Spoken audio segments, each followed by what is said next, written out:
All right, so here we are once again at the Red Room.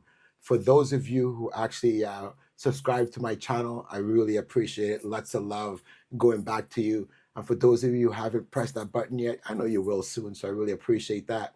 Today, I got a great producer, music maker. I say that for the simple fact that the guy's music is totally different from what you would typically hear that's going on. So, in my Red Room today, I got Hyler. Hyler, my man, thank you for coming to the Red Room. I really appreciate it. You're How welcome. how has everything been? It's a beautiful day. I have gratitude, I have health, and everything else is bonus. Very nice. Yeah. You're originally from the island of Montreal? Yeah, born and raised in Montreal. Are you more in the situation downtown, upside, uptown? Downtown. Downtown, very Yeah, cool. for the past couple of decades. Very cool. And you've been doing music for quite some time now, or? Yeah, quite some time. It started probably when I was my pre-teens. Got a snare at one point, made noise with that. Took some guitar lessons my mom suggested. And then in high school, the music department found out that my father was a jazz pianist and organ player that played with Charlie Biddles, and they had a thing going on back in the early 60s, late 50s.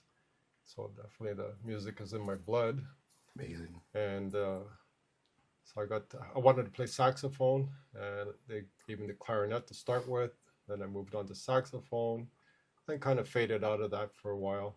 Guitar was often the centerpiece for creating music and jamming with my friends and messing around.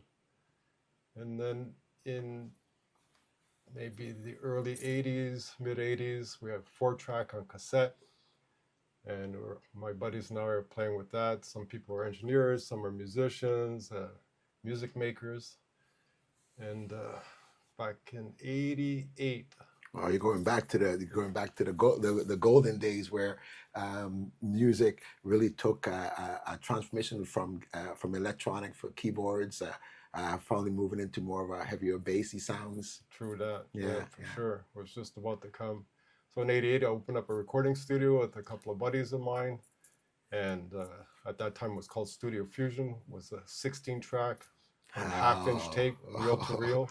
Something that looks like this, a reel to reel. Yeah. Bringing it back, a lot of people probably don't even have an opportunity to see that again. So I'm glad that you bring it back to T-shirt style too. There you go. There you go. So we started off 16-track, and then we evolved to 24-track on 2-inch tape. And we rolled with that for a few years, from 89 to 91. Then we moved location. And at that location, we built another studio. The first one we built, the second one we built from scratch was a lot of work. And we had our 24-track 2-inch tape there and did a lot of production.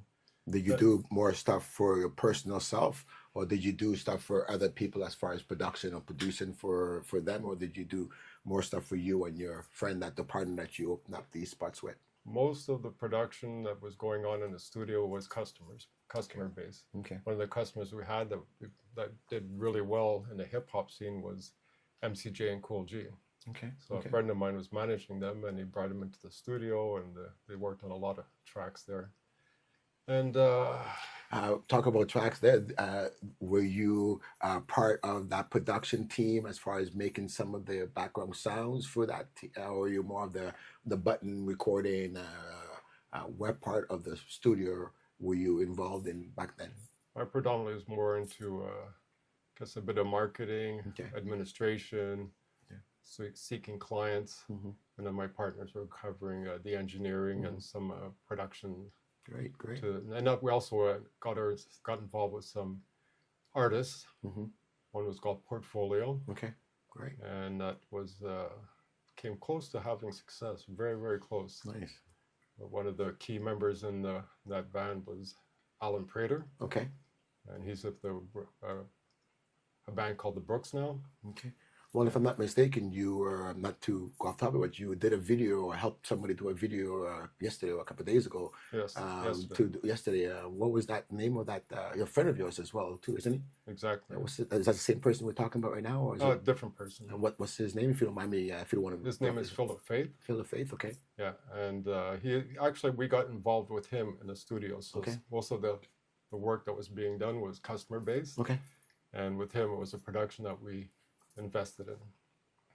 And he's still working on music. I left the recording studio in '97 because I was transitioning from analog to digital. I just about to ask you, sorry to cut you off, but you were doing more of the sales or more of the bringing in the crew. What dropped you into doing the actual production now? What made you decide to, go into the production side, the creation side, or the musical side, compared to what your friends were doing before? Because it wasn't your role, but what changed your role? Well, there was some production going on back time, but most Okay. of the studio was busy with customers Okay. or products that were productions that we're working on. Okay. So there wasn't a lot of me time at that time. But I was messing around and learning the skills and just trying to make my creativity how do you say, Bringing out. feeling satisfied with it. Yeah, for sure. But that's a struggle for most. They're always trying to perfect. Well, that's the thing. Being a music creator, when you create your music, and then there comes the time for having someone to hear it. How long does it take you from making the music production side, being comfortable with it, to say, okay, listen, this is what I did? Would it be like a month, a year, a week, a day? How did that work for you? I would say for the most part is over years.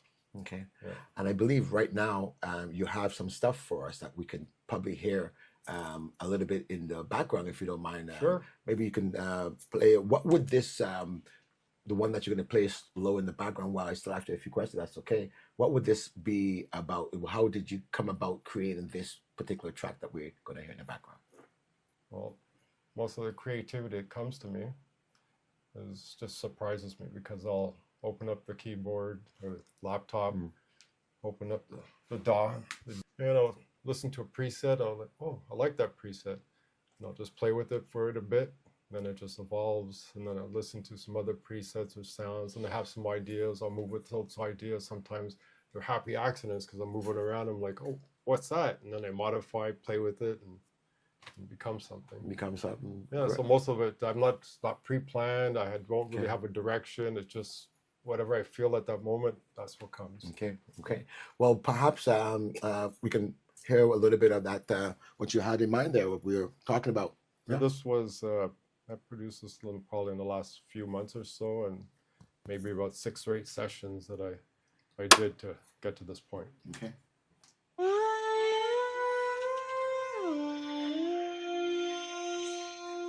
Yeah, so like I was saying, I mean, it's amazing that you come up with kind of like a sound bank, and then you will let one sound play, and you will let it play for a while until you import another sound bank. Maybe what would be next, like a kick? Would it be another instrument? How would you go about building that something up? Well, most of the time I'm using a chord structure. With that chord structure, it gives me an idea for melody. And like I said, some of the things are just happy accidents. Yeah, I hear for a sure, sound, for sure, and for then I start building up the track, the drums, a bass line. Or sometimes I'll be in another direction. I'll start with the bass line and then move on to the chords. So it's really a dynamic situation. Well, what's really really nice about your music is that you can, yes, flow on it. You can, yes, sing on it. But what's really nice about it, you can actually sit back and imagine on it as well, because it's almost like a movie. It's almost like a screenplay. If you just sit back and you really listen from the beginning to the middle to the end, you can really get involved in it. From my point of view, is that your point when you make your music? Do you make music more movie related or more lyrically structured? For the most part, I just going for something that when you hear the sound, it just puts you in a mode, makes it feel good. And if it works for film, great. Sometimes maybe I'll go in that direction. Actually, I did do a piece for a friend of mine, and my name is in IMDb. It's called Jerk Offumentary.